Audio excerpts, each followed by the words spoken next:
Right. How many of these?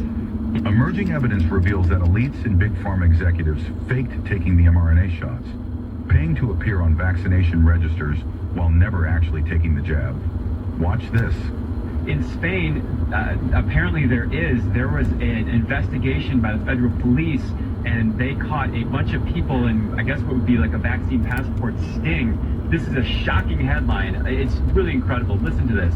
Big Pharma boss caught faking his COVID vaccination status, injected himself with salt water, instead now facing criminal charges.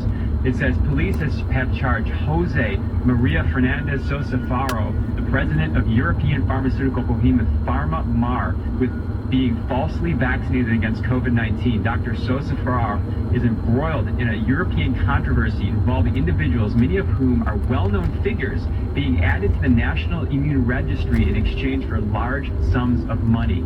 Dr. Sosa Faro is among more than 2,200 celebrities and European elites on a list drawn up by the National Police of those falsely vaccinated against COVID. According to El Mundo, that's the newspaper reporting, Spanish police carried out the investigation called Operation Jenner, which uncovered the vast network of celebrities and elites who have paid money to have their names fraudulently entered on the National Immunization Register, despite refusing to be vaccinated. And it says here, this is the kicker. According to the police who are investigating the 2,200 false COVID-19 vaccination certificates, the fee was dependent on your social standing. The more important you were, the higher the price you paid. You gotta wonder if that's going on in other countries, like the United States. Yeah, I mean, how many professional athletes, had a doctor squirt a vaccine into a trash can? How many people in power? I've even heard inside sources, inside CDC, FDA,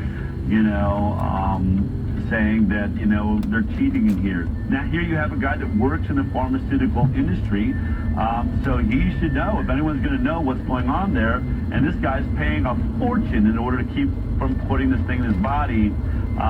In some ways, I guess it's unfortunate that it got caught.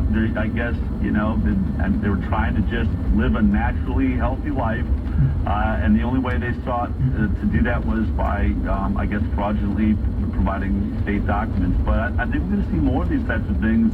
Makes you think about how you move forward in a world like this. I mean, this again, we laugh, but it's very dystopian, right? If you haven't got that injection, if you don't have that, serum running through your veins, are there machines that are going to detect that? Are we going to have a dye or something that appears in our vein? All of this has been discussed.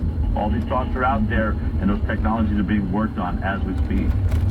Right. How many of these people, the 2,200 celebrities and elites, as they say in this article, how many of these people were on the front end pushing this through, PSAs or through commercials or pushing it because they're a sports celebrity? And then on the back end, the hypocrisy of this is just jaw-dropping. Emerging evidence reveals that elites and big pharma executives